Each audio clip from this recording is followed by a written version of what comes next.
doing, everybody? This is Jody Coleman from Against the Grain Sports. I'm your host, and we're going to be talking about the NBA playoffs thus far. It's been a very competitive playoffs as we thought, the Miami Heat and the Los Angeles Lakers. But we're going to talk about all that. We're going to bring on our NBA analyst, Gerard J.K. McCain. Hey, what's going on, Jody? How you doing? All right, man. All right. How you doing? Kind of explain who you are, what you are to the show. Basically, my name is Gerard J.K. McCain. I do the NBA analyst segment on Against the Grain Sports for Facebook. And basically, man, I just want to give my analysis on what's going on in the NBA playoffs. Well, I'm glad that you brought it up. I want to start off with the Los Angeles Lakers, the World Championship, back-to-back Lakers. I think that's a lot of people out here in Facebook land are big Laker fans. Right. Do you, with the 2-2, the tie, did you expect it to be 2-2 after 4 games? I didn't. I really didn't. But at the same time, I think we kind of forgot how good Chris Paul was. True. I think by him being injured last year, we all forgot how good this guy was. It just seems like the Lakers, they just lost a little bit of passion, man. It's like they're expecting to win without putting in the work.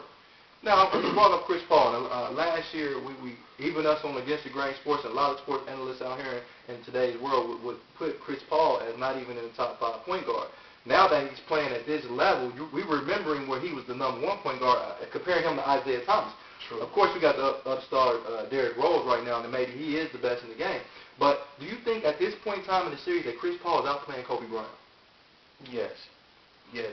Chris Paul is filling up the stat sheet, man. He's not just a point guard, but he's a team leader. He's a team coach, man. He's doing everything. He's scoring. He's rebounding. He's dishing out assists. But not just that, he's running his team. Right. You know, he's running the offense. He's putting players where they need to be. Absolutely. He's not letting things get helter-skelter, because if you look at what he has to work with, he really doesn't even have he's pretty much just got a role-play team. With the absence of David West, their leading rebounder and their leading scorer, do you think that L.A. came into this series maybe underestimating the New Orleans Hornets? I'm sorry. Yes, they did. And speaking of David West, I'm not a real big David West fan. I think sometimes he gets complacent with that jump shot, and you know what I mean. He kind of hurts the team. But now that they don't have to defer to just him a lot, it's other pieces that can be used in this offense and defense to get what they're trying to get accomplished done. Question, because we're going to the series 2-2. Now it's a best of 3. Who wins this series? It's hard to say. I'm going to go on the ledge, and I'm going to say New Orleans. I think there's going to be some upsets going on. Sports right I think there's going to be some upsets going on in these playoffs. I'm going to go ahead and say New Orleans, man. I'm glad you said that. They want it. It just seems like right now they want it more than the Lakers do. But they are the champions. And they are the champions. We'll see. Moving on, you said upsets, and right now it's looking like the Memphis Grizzlies are the number 1 seed, and the San Antonio Spurs are the 8th seed. How do you see that with Memphis being up 2-1 playing tonight? Who do you see coming out of that series? I think it goes down to Game 7 with the Spurs winning on a last-minute shot. I just think Memphis, they don't have their superstar Rudy Gay. They're fighting hard. They're winning games, but I don't know. I think it comes down to experience in that last game. I think pretty much Tim Duncan and Parker and Ginobili, they get their juices and their mojo back, and they go ahead and pull it out. Okay. Well, we're going to move on. We stay out west, and we're going to go to the next series, the Oklahoma City Thunder versus the Denver Nuggets. They're up. Oklahoma City's up 3-0. It looked like a mismatch. What do you see happening, and does that Carmelo trade hurt more than what we thought at the outset? No, it doesn't hurt. I think pretty much it would have been the same way. Nobody can check Durant. Nobody can check Westbrook. Those guys, they wanted more. But I don't mean to cut you off, but you got the Denver Nuggets. When they got in these late games, at least you had Chauncey Billups and you had Carmelo Anthony to go to. Now they have no star. They have a bunch of good players, but no go-to guy. Is that affecting them right now in the playoffs? Yeah, it is, but you gotta look at New York Knicks is my team. I love Carmelo. I love Chauncey, but you gotta look at those guys don't take over games the way Durant takes over games. They don't take over games the way Westbrook takes over games. Well, I'm against the grain sports, and I'm going to disagree with you slightly because I think Kevin Durant, in my opinion, has still not stepped up and had that blockbuster, I need to take over, let's put the team on my shoulders type of performance. Yeah, he had 41 points, but I hate to say you can have a quiet 41 points, but he had a quiet 41 points. And I think it's going to affect them. They're going to get past this round, and they're either going to go against the Memphis Grizzlies or the San Antonio Spurs in the second round. How far can the Oklahoma City team go? I'm going to say, man, I think semifinals, Western Conference Finals. Okay. I think they're that good. I think they do advance to at least the semifinals this year, at least. Well, this is the West edition of Against the Grain Sports, and we got to go with the last one, the Dallas Mavericks and the Portland Trail Blazers. It was a complete debacle with a star in Jason Terry and Dirk Nowitzki. How do you lose a 23-point lead late in the third quarter? How do you do that? I know they was on the road, but how does it happen? Is Dallas the classic choke artist?